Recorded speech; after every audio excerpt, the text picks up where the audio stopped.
امام حسن اور حسین بیمار ہو گئے تو حضرت فاطمہ نے منت مانگی، یا اللہ میرے بچوں کو شفا دے، میں 3 روزے رکھوں گی۔ کون سی منت مانی؟ بولیے۔ ہم صرف دیکھ کی منت ہی مانتے ہیں، میں دیکھ پکاواں گا۔ ایک آدمی مجھے کہنے لگا میں نے منت مانی تھی کہ میں بکرا دوں گا اللہ کے رستے میں، اگر میرا کام ہو جائے تو کام ہو گیا، بکرے کے پیسے کوئی نہیں۔ تو میں کہا تینوں پہلا نہیں تھی پتا میرے کو کوئی نہیں؟ کہتا اب کیا کروں؟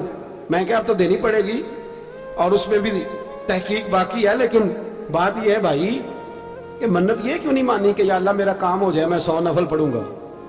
جو بھی منت مانگتا ہے وہ دیکھ کی مان لیتا ہے، بکرے کی منت ہی مانتے ہو، یہ کیوں نہیں منت مانتے کہ یا اللہ میرا کام ہو جائے تو میں پورا قرآن شریف ختم کروں گا؟ یہ ذرا پڑھنا پڑتا ہے، اس لیے عبادت کرنی پڑتی ہے، اس لیے اس کی منت نہیں مانتے سرے سے۔ حضرت فاطمہ نے کیا منت مانگی؟ بچے صحیح ہو جائیں گے تو بولیے 3 روزے رکھوں گے۔ اللہ تبارک و تعالیٰ نے بچوں کو شفا عطا فرما دی، اور میں سمجھتا ہوں یہ کربلا کی ٹریننگ تھی۔ روزے رکھے بچوں نے، کس نے روزے رکھے؟ بچوں نے۔ کس نے؟ 7-8 سال کی عمریں بچوں کی۔ حضرت علی فرماتے ہیں جب میں نے دیکھا نا میرے بچے بھی روزے سے ہیں تو میں کہیں سے تھوڑے سے جوں لایا، یہ شہزادے ہیں کائنات کے سب سے بڑے۔ فرماتے ہیں میں نے بی بی پاک کو دیے تو سیدہ پاک نے جوں پیسے روٹیاں پکائیں، اور جب عین افطاری کے وقت کھانا سامنے آیا تو دروازے پہ بھکاری آیا، عین بڑا بے نیاز ہے اللہ، عجیب رنگ ہے مالک کا۔ عین افطاری کا وقت جب آدمی کہتا ہے کہ فٹافٹ ہو جائے، بھکاری دروازے پہ آیا اور اس نے صدا دی، او میرے رسول کے گھر والوں، کئی دنوں سے روٹی نہیں کھائی۔ حضرت علی نے، حضرت فاطمہ نے بچوں کی طرف دیکھا تو امام حسین چھوٹے تھے سب سے، انہوں نے سب سے پہلے برتن اٹھائے کھانے والے، اور کہنے لگے اماں میں نہ دے کے آؤں؟ حضرت فاطمہ رشک کرنے لگی، مصطفیٰ کے نواسے باہر گئے، اپنے حصے کا کھانا وَيُبْصِرُونَ عَلَىٰ أَنفُسِهِمْ وَلَوْ كَانَ بِهِمْ خَصَاصَةٌ۔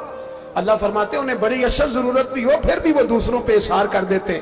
وہ کھانا باہر امام حسین دے آئے، پانی سے روزہ کھولا، کھجورے کھائی، لیٹ گئے، سویرے کھجورے کھائی، روزہ رکھ لیا۔ شام ہوئی تو حضرت علی فرماتے ہیں میں پھر اگلے دن کے روزے کے لیے جوں لایا، فاطمہ نے پیچھے روٹیاں پکائیں۔ 2 دنوں کی بھوک تھی پر مالک تو بڑا بے نیاز ہے، آزمانے پہ آیا تو اس رنگ میں عین افطاری کے وقت دروازے سے آواز نکلی، اور مانگنے والے نے کہا کہ بھوکا بھی ہوں اور یتیم بھی ہوں، یتیم ہوں۔ حضرت فاطمہ کہنے لگی بیٹا دیر نہ کرنا، یتیم کا پیٹ بھرنے میں دیر نہیں ہونی چاہیے۔ کھانا باہر چلا گیا، پانی سے روزہ، کھجورے، شہزادے ہیں شہزادے، یہ 2 جہاں کے شاہ ہیں، پاس کچھ رکھتے نہیں، 2 جہاں کی نعمتیں ہیں ان کے خالی ہاتھ میں۔ کھجور پانی سے افطاری بھی سحری بھی، سویرے پھر اٹھے روزہ رکھا، تیسرا دن ہے، تیسرا۔ ذرا دل پہ ہاتھ رکھنا، بچہ ایک رات بھوکا ہو تو اماں سوتی نہیں، اور میں کہا کرتا ہوں اماں فالج والی ہو نا، فالج والی ماں، فالج زدہ، تو آدھی رات کو اس کا بیٹا جوان کہے تھوڑی بھوک لگی ہوئی تھی تو اماں کو رینگنا بھی پڑے تو وہ رینگ کے بھی جاتی ہے، روٹی پکاتی ہے، کہتے ہیں میرا لال بھوکا نہ سو جائے۔ اور مصطفیٰ کی بیٹی سے زیادہ بچوں سے کون پیار کر سکتا ہے؟ اور 3 دن کے بھوکے بچے، تیسرا دن آیا، بڑے حوصلے سے بی بی کہہ دیتی ہے چھوڑو ان کا تو کام ہے، یہ تو آتے رہتے ہیں، میرے بچے بھوکے تم پہلے روٹی کھاؤ۔ لیکن میرے بھائی کربلا ایسے نہیں سجتی، یہ جو برگر کھا کے ناراض ہونے والے بچے ہوتے ہیں یہ میدانوں میں نہیں نکل پاتے، ان کے لیے مشکل ہوتا ہے۔ حضرت فاطمہ نے، حضرت علی نے ڈیوٹی کی، ڈیوٹی اپنے بچوں کو تیار کیا کربلا کے لیے۔ تیسرے دن جب رکھا سامنے کھانا تو باہر سے بولنے والا بولا کہا میں مسکین ہوں، لاچار ہوں، گھر بھی کوئی نہیں، کھانا بھی کوئی نہیں۔ امام حسین پھر اٹھے، تیسرے دن کا بھی کھانا دے دیا۔